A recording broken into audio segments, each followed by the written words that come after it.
Come see us on tour in Dallas, Texas, Baltimore, Atlantic City, Cohoes, New York, and Providence, Rhode Island. Go to jimmydore.com for a link for tickets, and only there. But if you look at who Trump put in his cabinet, when you look at who funds Trump, he's not any less beholden to those interests. That's what's very strange about it. So why, if you could have done that, which we all were saying the entire time, we're funding and equipping this war.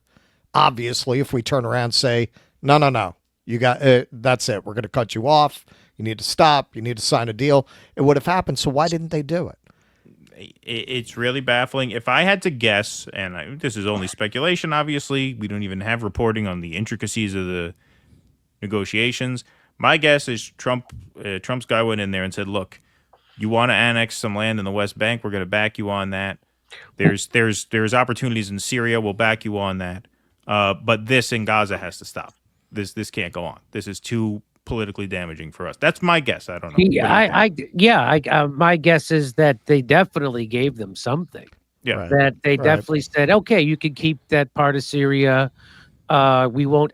By the way, we won't let the ICC prosecute. Well, that was a big part of it. Yeah, for war crimes that you obviously committed on camera, and that you guys were tweeting out.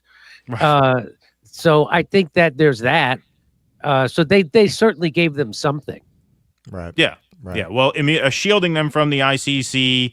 We just voted to sanction the ICC, and we're probably going to go after diplomatically countries that do enforce the ICC ruling, so that not only the Israeli top brass, but even a lot of IDF soldiers are being told you can't travel to countries that are signatories to the Rome Statute because they'll lock you up. So they're going to do that for them. I'm sure they're going to try and grab them some land in Syria, maybe even Lebanon. Who knows what's going to happen with Iran these next 4 years? We don't know.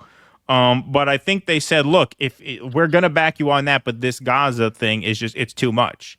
Yeah. It's too much. It's crazy. It's terrible. We can't have this anymore. And so that's it. You have to stop. You know, and the absolute insanity that's probably of this, what happened. But why didn't they do that? They could have done that. Yeah. Like why? Because they're basically just weak, and they've just gone along with whatever. Is it that simple? Does it just come down to weakness? This came down to Trump is he's not beholden to either party, and he's got his own. He ran against the deep state. He ran against at least. I think that's what, and then he's not running for a second term. And the gear, he hasn't been a politician his whole life. Those other people have their whole life. Joe Biden, true. It's the way the gears work, Yeah, that's a good point. And he's just like, we're not going against fucking AIPAC. And Trump the whole time is like, he's a salesman. So he's going to say whatever he had to say to get elected, whatever he had to say to get the $100 million from Adelson, whatever he had to do. And then he's like, but as soon as I get in power, I'm going to fucking do this. And that's that. And he did it.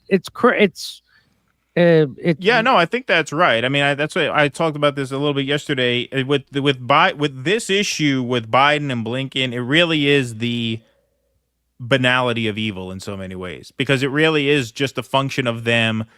And especially you look at Biden, who's been in Washington for 50 years. They know Israel is our top ally. We can't defy Israel. Right. We have to back Israel. It's just that's in their blood by now. Right. So they don't want a ceasefire. I guess we can't impose a ceasefire on them. I think that's probably right. Yeah. I think that's what it is. It's just look, the whole ethos of the Democratic Party is that the status quo is unchangeable.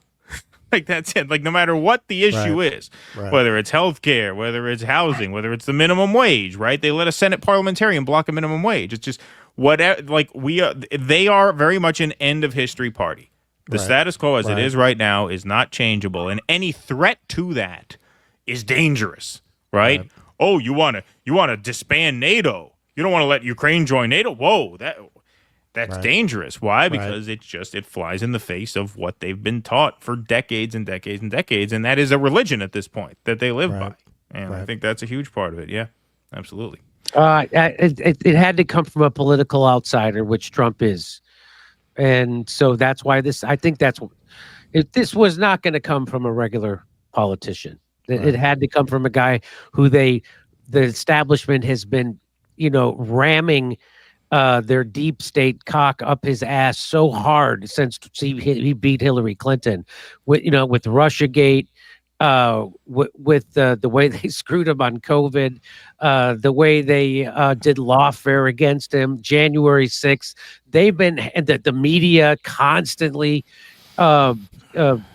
just smearing him and slandering him constantly. I mean, I think that's what it took. I think it took a guy who's like, I'm going to do what the fuck I want to do and screw the establishment, and I want to deal.